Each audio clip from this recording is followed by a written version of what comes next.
Good morning, guys. I hope you're all doing well. Welcome to T1 Academy Current Affairs classes.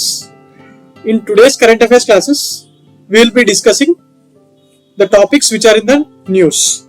Okay? Now, coming on to the first topic, that is UNESCO.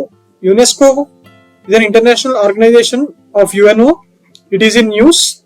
It is in news because Pakistan, our rival country, Pakistan, has defeated India in UNESCO selection to win the vice chairmanship post for UNESCO.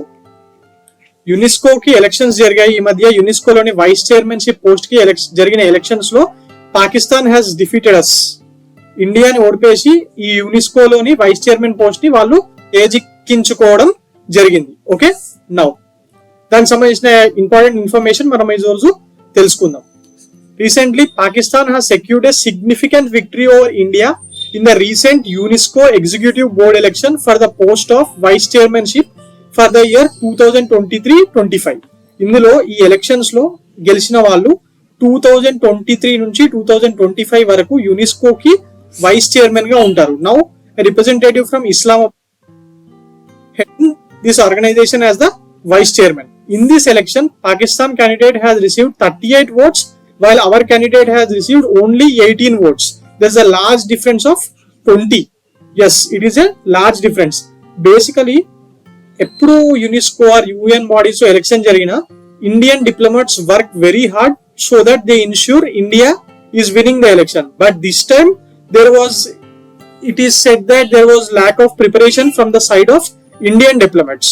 Okay, this outcome is considered as a major setback for Indian diplomats at the UN, prompting the Ministry of External Affairs and Human Resource Development (HRD) ministry to assess the reasons behind the defeat and potential impact. In various newspapers which talk about the international relations, they have given the reason that India's representative at UNESCO, Vishal Sharma.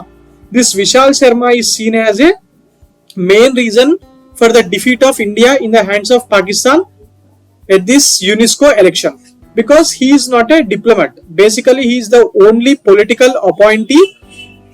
He is only a political person in the entire diplomat section of India who is representing from political angle. He is representing at UNESCO. Basically, this Vishal Sharma has worked as the OSD officer on special duty to Gujarat Chief Minister Mr. Narendra Modi at that time.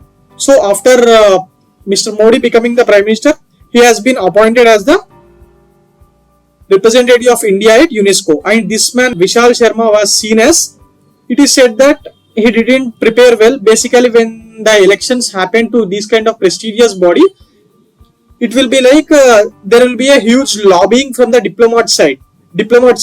They will be saying that you give support to us in this election to UNESCO or any others, then we will be supporting you in the other election which you will be fighting. In such a way, the lobbying will be done. But this time it is said Vishal Sharma has backstepped and he didn't do any things which the main diplomats will be doing. So he is the reason for this defeat. Okay. Now, what is UNESCO? So, question can be asked, who is the Indian representative at UNESCO? He is Vishal Sharma.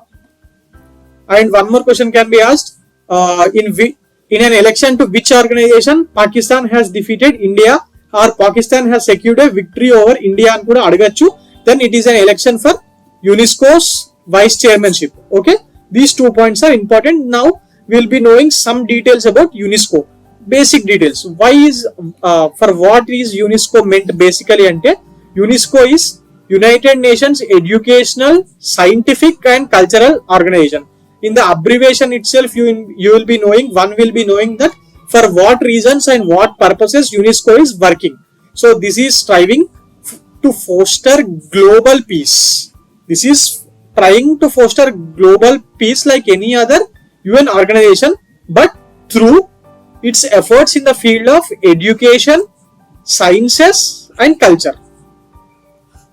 See, these are the three things which are in the full form, right? On these 3 points only UNESCO is working.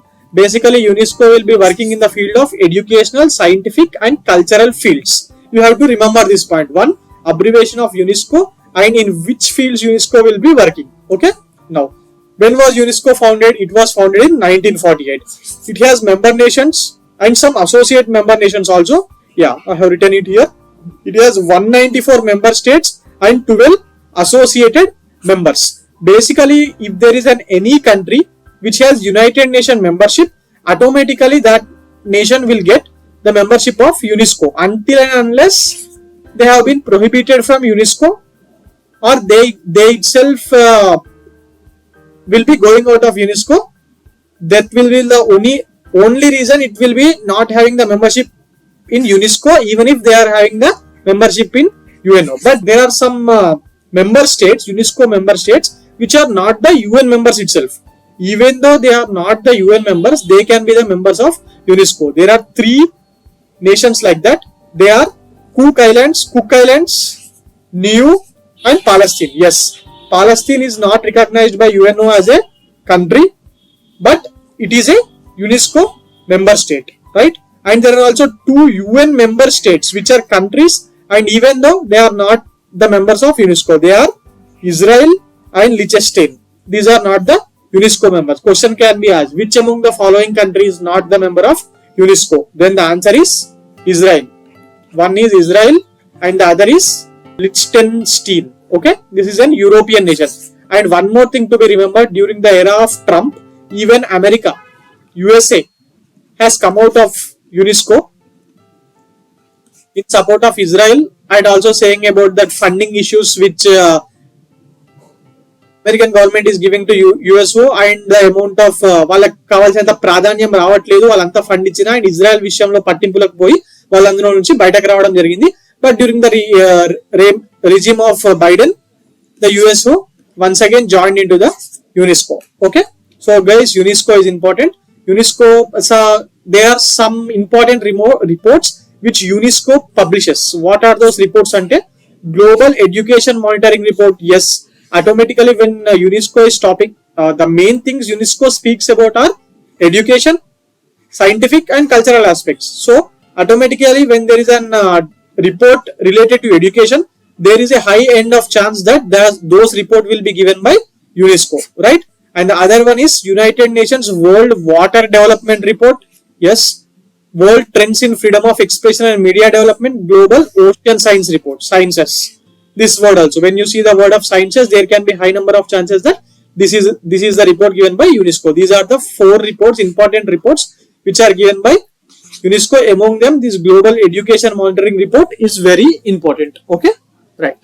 Coming on to the next topic, that is India Navy Day. Every year, Indian Navy celebrates Indian Navy Day on December 4th. So why is this date selected? Not why only this date means on December 4th only, during 1971 war, Indian Navy has conducted Operation Trident against Karachi Harbour.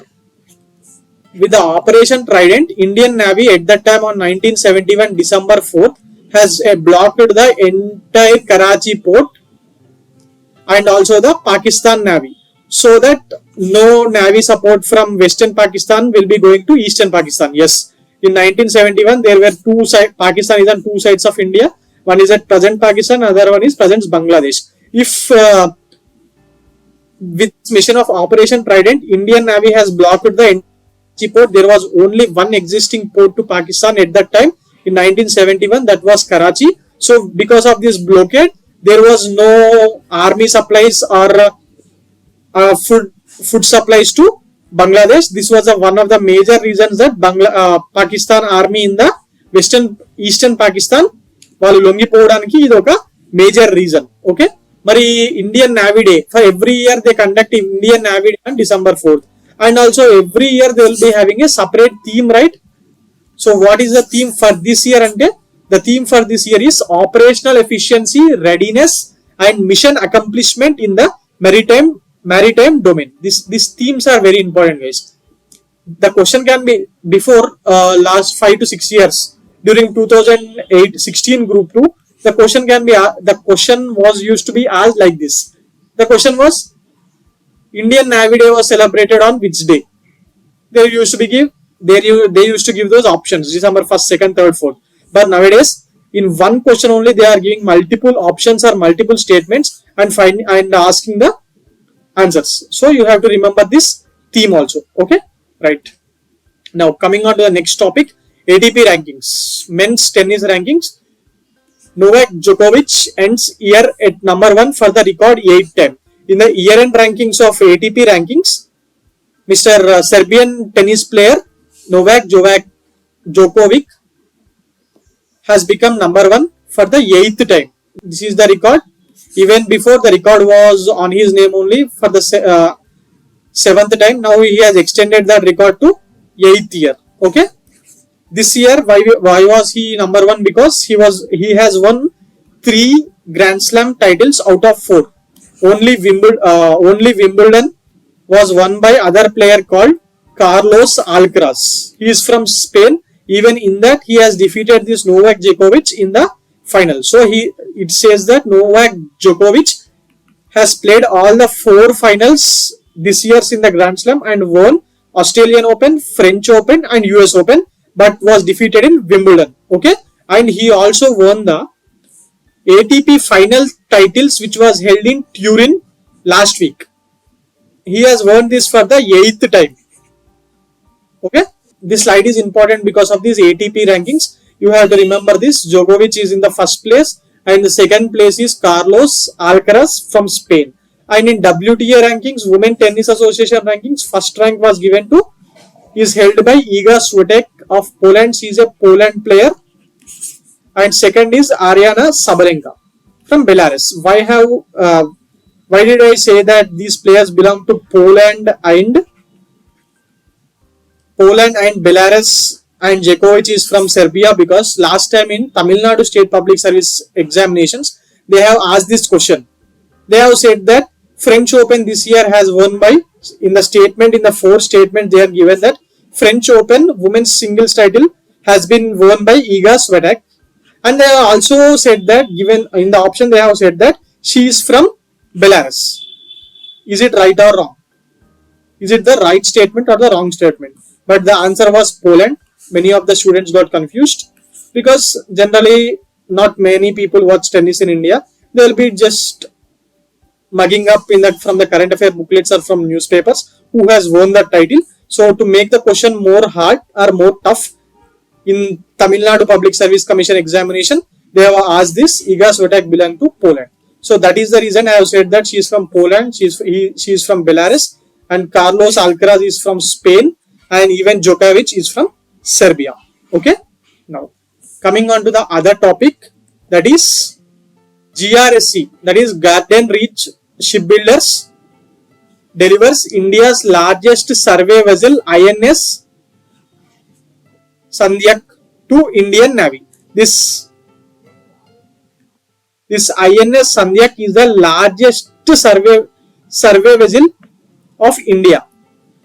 This was been recently built along with 3 other survey vessels which are not still commissioned into the Indian Navy, but this is the first one among the project which has been commissioned into Indian Navy. So you have to remember this name.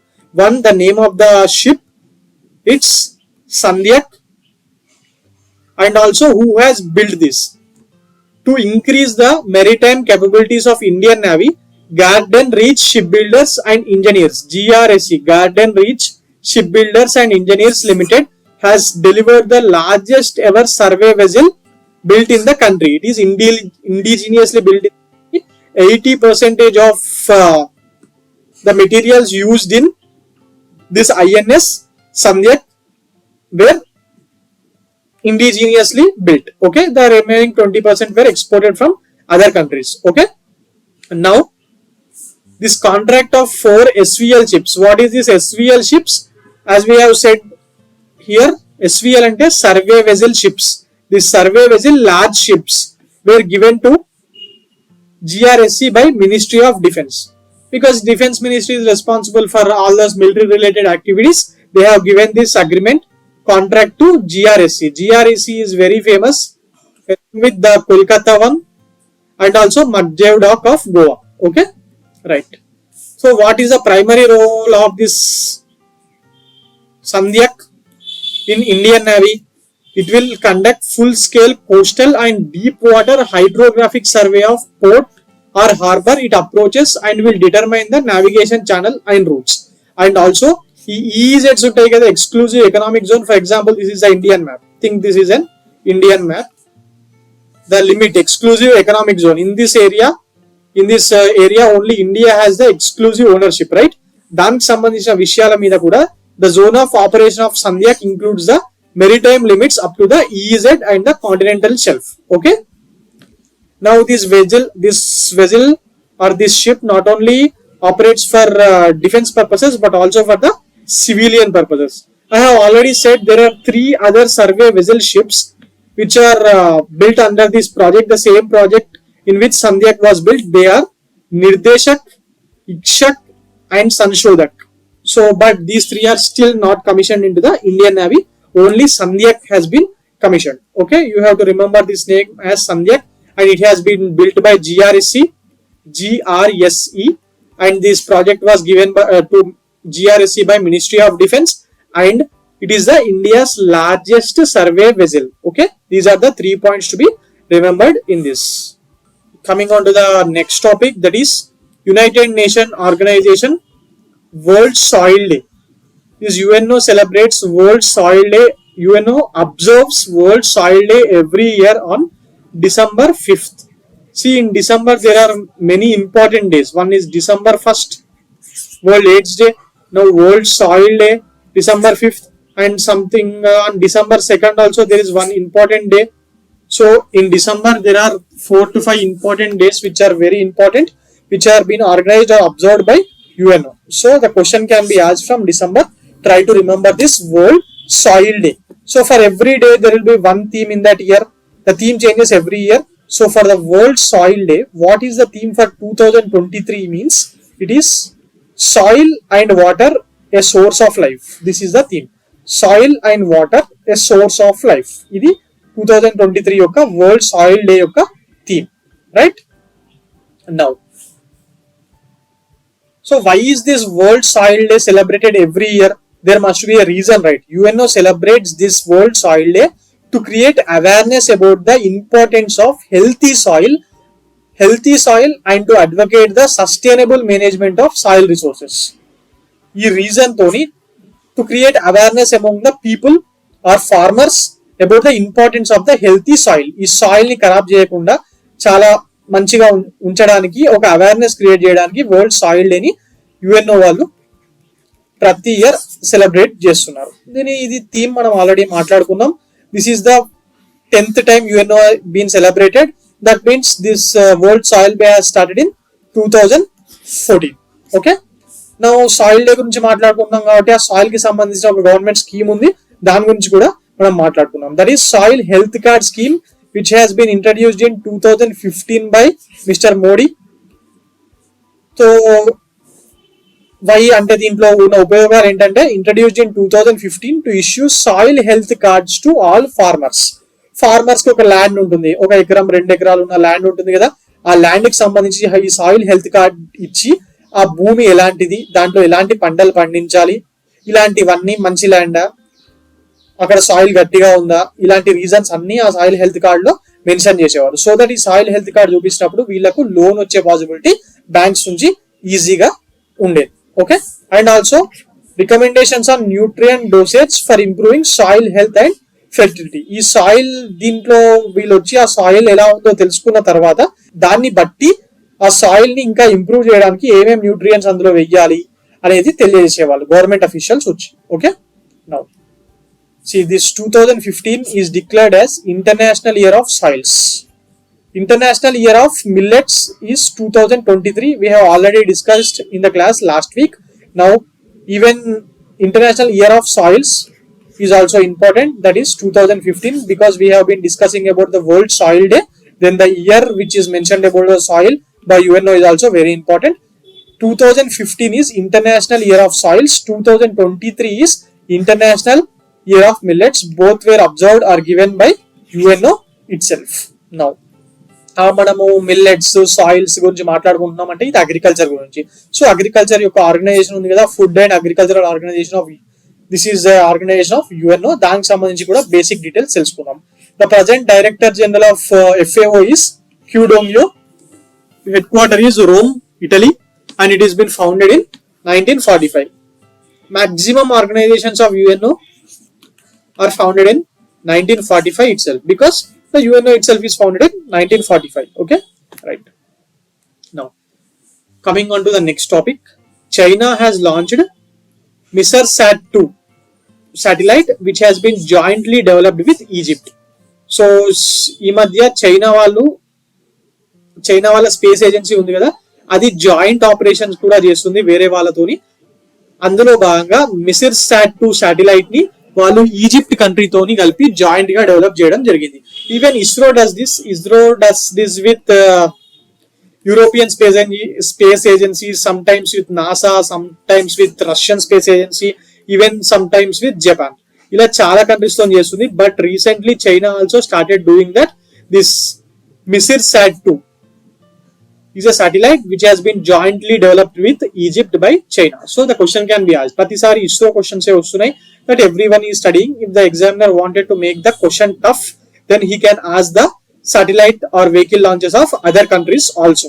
So last, I think in 2018 SI, they have asked about this Long March 2 vehicle. That is a vehicle of China. Long March 2 గురించి అడిగాడు. మనకి ఎట్లా అయితే PLSV, GLSV, GSLV ఉన్నాయో అలా ఈ long March 2 అనేది వాళ్ళకి సంబంధించి చైనా వాళ్ళది. దాని మీద క్వశ్చన్ ఒకసారి వచ్చింది. So please try to remember the topics of other organisations, other space agencies of the world which are in the news. Okay, so the MISR-SAT-2 satellite was launched with a Long March 2C carrier rocket from Jiuquan Satellite Launch Center in China. Okay, ఇది joint project which was launched with Long March 2. ఇందాకే చెప్పాను Long March 2 carrier. ఇది మనకు PSLV ఎలాగో GSLV ఎలాగో వీళ్ళకు Long March 2C, Long March 2 అలాగా.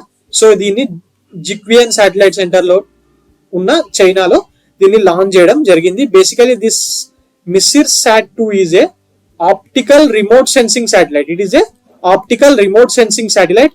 So దీని ద్వారా ఏంటంటే ఇమేజింగ్ కి చాలా బాగా పనికొస్తుంది.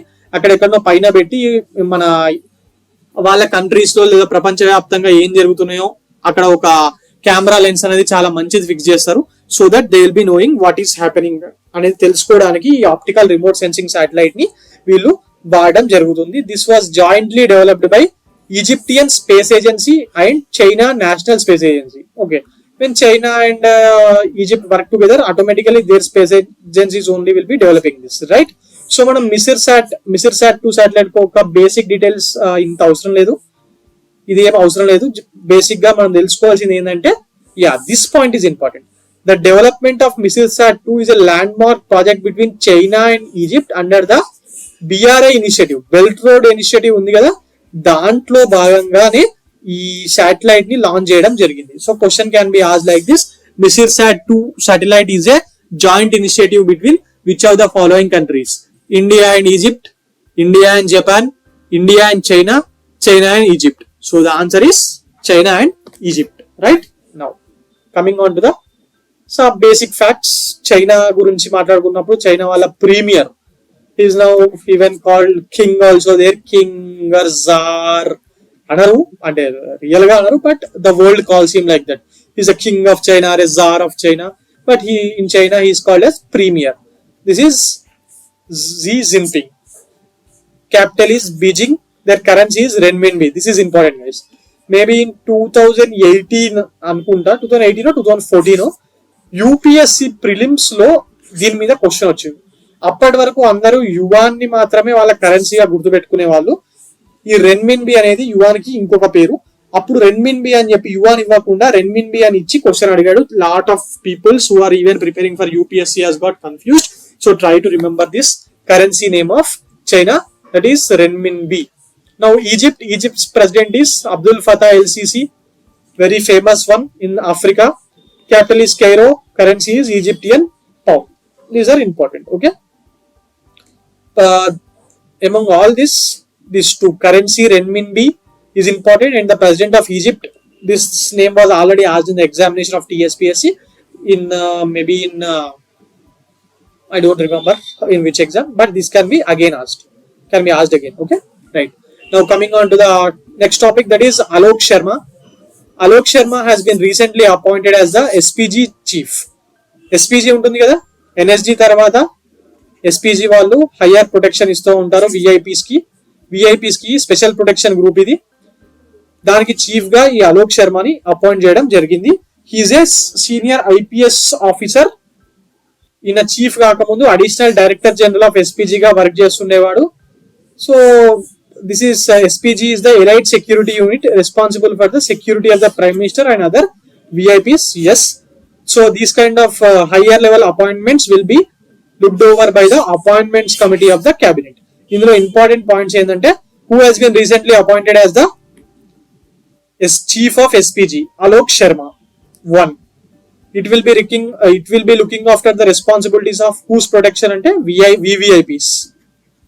And the third one is వీళ్ళని ఎవరు అపాయింట్ చేస్తారంటే appointments committee of the cabinet. These 3 points are important in this. Okay, చాలా మంది ఏం చేస్తారు, అలోక్ శర్మ ఎస్పీజీ చీఫ్ ఇక్కడ వరకే గుర్తుపెట్టుకుంటారు. But nowadays the questions are asked in depth, so you have to remember these two also.